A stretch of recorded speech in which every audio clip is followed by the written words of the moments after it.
আজ সকাল থেকেই লিভিং রুম আর আমাদের বেডরুমটাকে ভালো করে ডিপ ক্লিন করেছি। গিগি আর কিউই যখন এখানে থাকে দুজনের বেশ ভালোই পশম হয়। তখন তো প্রত্যেক দিনই আমি এক দুবার করে ক্লিন করতেই থাকি। তবে ওরা যখন ওই বাড়ি চলে যায় তারপরে প্রত্যেকটা রুম আর লিভিং রুমটাকে আমি নিজের হাতে ডিপ ক্লিন করি, দিদি ক্লিন করে যাওয়ার পরে। আজ যখন ক্লিন করছিলাম আর ভাবছি আজ থেকে ঘর পরিপাটি টিপটপ থাকবে, লোম হবে না, পশম হবে না, এদিক ওদিক পুতুল বল থাকবে না, তবে ঘরটা একদম ফাঁকা ফাঁকা।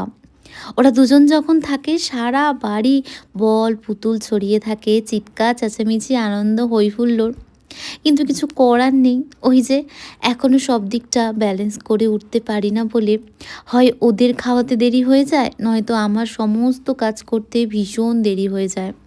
ওই জন্য মা যখন চলে যায় মায়ের সাথেই পাঠিয়ে দিতে হয়। আজ লাঞ্চ কিছুই বানানো হয়নি, মানে আজ বাড়িতে সেরকম কিছুই রান্না হয়নি। রাহুল আজ লাঞ্চ নেবে না, ওই জন্য শুধু ব্রেকফাস্টে রুটি বানিয়েছিল জিয়া।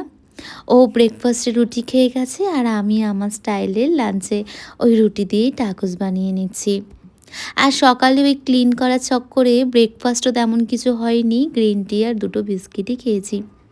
আর জানো তো, সেই থাইল্যান্ড থেকে ঘুরে আসার পর যে হারে শরীর খারাপে পড়েছি, যা যা ঘর গোছানোর জিনিস এনেছিলাম কিচ্ছু বার করা হয়নি।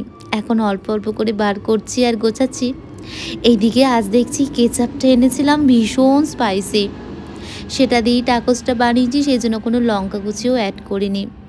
আজ দুপুরটা ভীষণ ফাঁকা ফাঁকা লাগছিল, ওইদিকে বাইরে ঘুটঘুটে অন্ধকার আর মাঝে মাঝেই বৃষ্টি পড়ে যাচ্ছে। এইভাবেই আজকে দুপুরটা কাটলো। তাহলে চলো আজ আসি, পরে আবার অনেক গল্প হবে।